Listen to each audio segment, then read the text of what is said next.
So it seems like you're really looking to improve your English pronunciation, huh?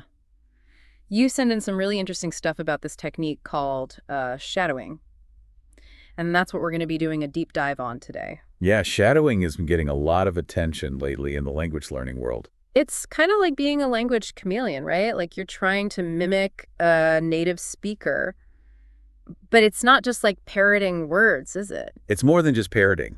There's a lot of research behind it that shows that it can be super effective for not just pronunciation, but fluency and even listening comprehension. And there is this step-by-step guide that you sent in, and one of the things it really emphasizes is choosing material that matches your current level of English. Oh yeah, that's so important. Yeah. It's about finding that right level of challenge. Yeah. We call this the zone of proximal development. Yeah, like you wouldn't try to run a marathon if you've never even jogged around the block, right? Exactly. You want something that's just a little bit above your current level, so you're pushing yourself, but not getting totally overwhelmed. And the material actually had this great anecdote about this learner named Carlos Hoslas, I think it was. And he had been struggling with pronunciation for years, and then he started doing just 15 minutes of shadowing every day.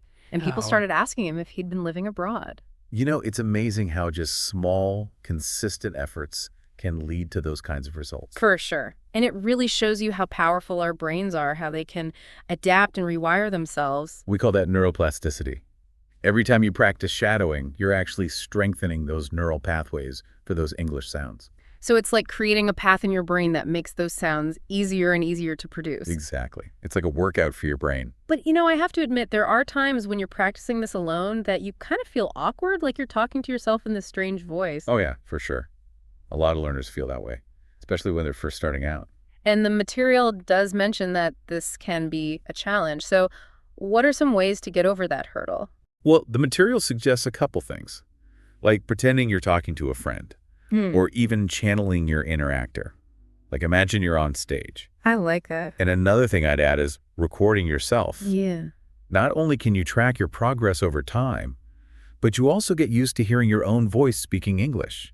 Which can be a big confidence booster, I bet. Huge. And speaking of making it fun, there was that story about Priya, who would shadow her favorite movie characters. Oh, yeah. She turned it into a performance. And there's actually a really strong connection between acting and language learning. They both involve using your voice to express emotions. And it's a great way to make practicing less intimidating, for sure. Definitely. So beyond just pronunciation, the material mentions that shadowing can actually improve your listening skills as well. Makes sense if you're really tuning into the nuances of someone's speech. Right, and it can make you more fluent and even deepen your understanding of the culture. That's quite a package. It is, and the research really backs this up. One study found that learners who used shadowing saw a 33% improvement in both their pronunciation and listening comprehension. Wow, that's impressive. Compared to those using more traditional methods. Yeah. It shows the power of immersive learning, really engaging with the language in a way that mimics how we actually use it. It goes way beyond just doing textbook exercises. Absolutely. And you mentioned you've used shadowing yourself. I have, yeah. I'm curious, what was it like for you? It was definitely a little weird at first. I felt very self-conscious. I can imagine. But I have to say, it really did help me improve my pronunciation. I have to say I've used it too. And I can honestly say it's been transformative. Yeah. When I first started, I felt incredibly self-conscious, like I was just mimicking someone else's voice. Yeah. But as I kept practicing, something clicked. It was like my own voice started to emerge, but with a newfound clarity and confidence I hadn't felt before. That's so interesting. It's like you found your own voice within the language. When was your aha moment? When did you really feel like it was working? It was subtle at first, but I started to notice I was anticipating what the speaker was going to say next. It was no longer just about repetition. I was beginning to internalize the rhythm and flow of English, feeling the language in my body, almost like a dance. I love that analogy. It's like you're moving with the music of the language. Right. But let's break it down for our listener. What are those steps outlined in the source material so they can start their own shadowing journey? Sure. Let's dive in. Okay, so step 1 is all about choosing your material. The source suggests starting small, maybe with podcast snippets, YouTube clips, or even dialogues from language learning apps. It seems like easing into it is key, wouldn't you say? Oh, absolutely. Starting with shorter, manageable pieces is crucial, especially in the beginning. And remember, that zone of proximal development we talked about? Yeah. You want something that's engaging, that piques your interest, but doesn't leave you feeling lost or overwhelmed. So if you're a foodie, maybe try shadowing a short recipe video. Or if you love movies, a scene from your favorite film could be a great starting point. I love that idea. So you've got your material. Now, step 2 is simply listening. No shadowing just yet. Just absorbing the content, tuning into the pronunciation, the tone, the rhythm. What's the point of this step? Think of it as laying the groundwork. This initial listening phase is all about familiarizing yourself with the material, getting a feel for the speaker's style, the nuances of their delivery. You're essentially priming your brain for the active shadowing that comes next. Okay, so now for the heart of the technique. Step 3, shadowing in real time. You hit play and you try to mimic the speaker as closely as possible, mirroring their pronunciation, intonation, even their pace. What are some tips for making the most of this step? Don't be afraid to really get into it. Embrace the expressiveness of the language. Imagine you're an actor taking on a role, channeling the speaker's energy and emotion. It's about feeling the words, not just saying them. The source really emphasizes the importance of mimicking those subtle details, going beyond simply repeating the words to capturing the feeling behind them. That's where the magic of shadowing really shines. It's not just about sounding like a native speaker. It's about understanding how emotion is conveyed through language, how those subtle shifts in intonation and rhythm add layers of meaning to what we say. It's like unlocking a secret code to communication. Now, step 4 encourages repetition and reflection. You practice the same clip multiple times, getting comfortable with the flow and the nuances. Then you take a moment to analyze your own performance, noticing what felt natural and what posed a challenge. It's like a feedback loop for your own progress, isn't it? It is. And I can't emphasize enough how valuable recording yourself can be during this step. Listening back to your practice sessions allows you to pinpoint areas that need a little extra attention. It can be eye-opening. But remember, it's a process. Be kind to yourself and celebrate those small victories along the way. Speaking of practice, how often do you recommend someone incorporate shadowing to see noticeable results? Consistency is key. But even short bursts of focused practice can make a difference. Remember Carlos, who practiced just 15 minutes a day. Small, consistent efforts can lead to remarkable progress over time. The challenge for many people is fitting it into a busy schedule.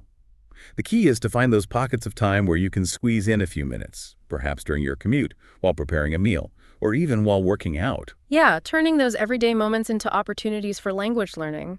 The more you integrate it into your routine, the less it feels like a chore, and the more it becomes a natural part of your day.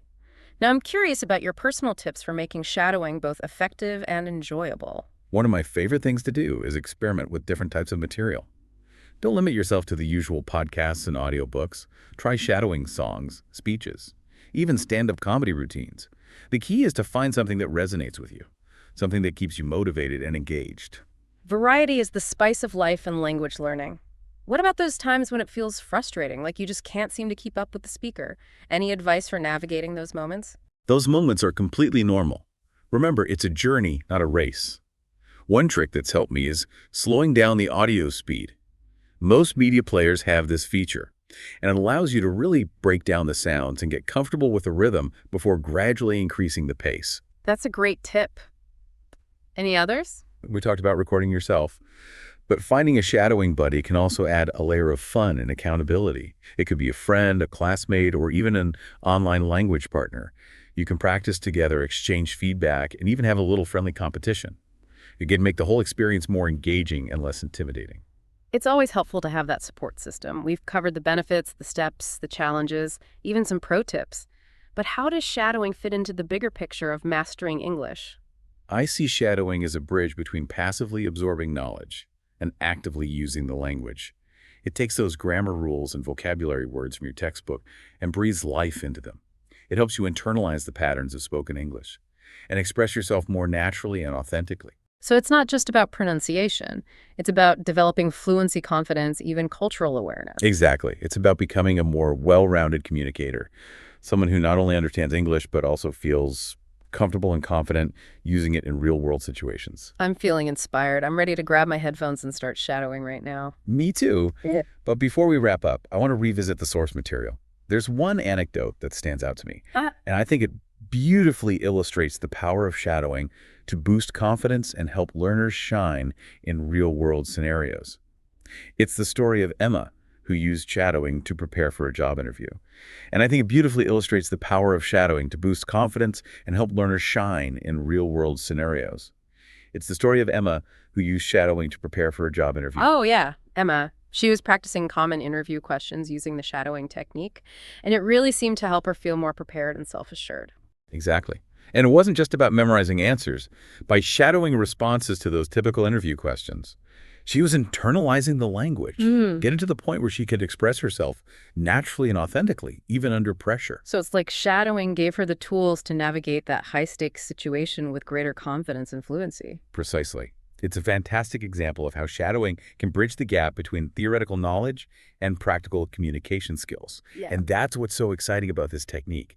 It's not just an abstract exercise. It's a tangible skill that can empower you to achieve your language goals. So for our listener who's ready to embark on their own shadowing challenge, what's the one piece of advice we want to leave them with? Start small. Be consistent, and above all, make it enjoyable. Find material that sparks your interest, that makes you want to listen and engage, and let the language flow through you. Such great advice. No matter where you are on your English learning journey, give shadowing a try.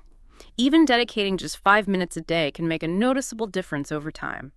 Pick a podcast, a YouTube video, a scene from your favorite movie, and start mimicking. You might be surprised at how quickly you begin to see and hear the results.